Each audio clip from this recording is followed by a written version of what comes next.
સમર્થનમાં 20 તારીખે જે કાર્યક્રમ થવાનો હતો એ હવે નહીં થાય। આ સમાચાર સામે આવ્યા છે। આમ આદમી પાર્ટી દ્વારા આ સમાચાર આપવામાં આવ્યા છે કે 20 તારીખનો જે કાર્યક્રમ છે એ હવે 20 તારીખે નથી થવાનો।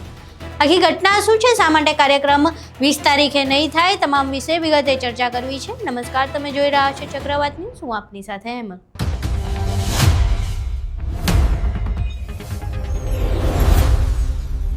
દેડિયાપાડાથી ધારાસભ્ય એવા ચૈતર વસાવાને વનકર્મી પર હુમલો અને ફાયરિંગના કેસમાં સેશન્સ કોર્ટ દ્વારા 7 વર્ષની સજા ફટકારવામાં આવી છે અને આ સજા ખોટી રીતે આપવામાં આવી છે, ખોટી રીતે કેસ દાખલ કરવામાં આવ્યા છે એવો આમ આદમી પાર્ટી અને અન્ય લોકોનો આરોપ છે। તેને લઈને ગત 2 તારીખે દેડિયાપાડામાં હજારોની સંખ્યામાં આદિવાસી લોકો જ નહીં પરંતુ ચૈતર વસાવાના સમર્થનમાં જેટલા પણ લોકો હતા એ તમામ લોકોએ હાજરી આપી હતી। ભર વરસાદમાં ચૈતર વસાવાના સમર્થનમાં એક જનમેદની જોવા મળી હતી। ત્યારબાદ 20 તારીખે ફરી એકવાર કાર્યક્રમ થવાનો હતો। રાજપીપળામાં આ કાર્યક્રમ થવાનો હતો, પરંતુ હવે એવા સમાચાર સામે આવ્યા છે કે 20 તારીખે આ કાર્યક્રમ નહીં થાય, પરંતુ તારીખ બદલવામાં આવી છે। બીજો બધો જે રૂટ હતો એ જ રહેવાનો છે, પરંતુ હવે 20ની બદલે 24 તારીખે આ કાર્યક્રમ થશે।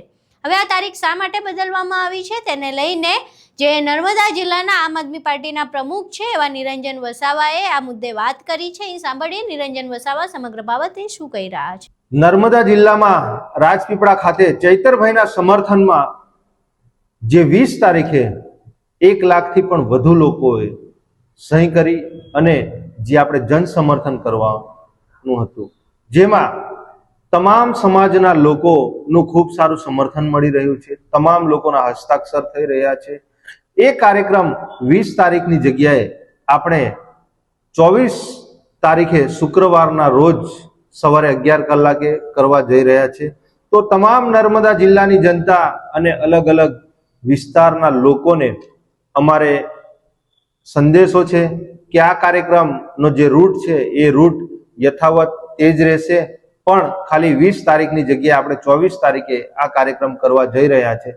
તો આપ સૌ એ કાર્યક્રમમાં ખૂબ મોટી સંખ્યામાં ત્યાં આગળ પધારો એવું આપ તમામ આગેવાનશ્રીઓને અમારું ભાવભર્યું આમંત્રણ છે। જય હિન્દ, જય ભારત। નિરંજનભાઈ વસાવા, આમ આદમી પાર્ટી, નર્મદા જિલ્લા પ્રમુખ। અહીં તમે નિરંજન વસાવાને સાંભળ્યા। હવે સીધી જ રીતે જે કાર્યક્રમ 20 તારીખે થવાનો હતો એ 20ના બદલે હવે 24 તારીખે થશે।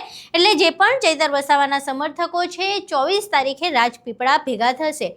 લાખોની સંખ્યાની વાત કરવામાં આવી છે। નિરંજન વસાવાએ એવું કહ્યું છે કે 1 લાખ લોકો દ્વારા સહી કરી દેવામાં આવી છે ચૈતર વસાવાના સમર્થનમાં, એટલે કમસે કમ 1 લાખ લોકો તો રાજપીપળામાં હાજર હશે જ, પરંતુ આનીથી સંખ્યા વધી પણ શકે છે।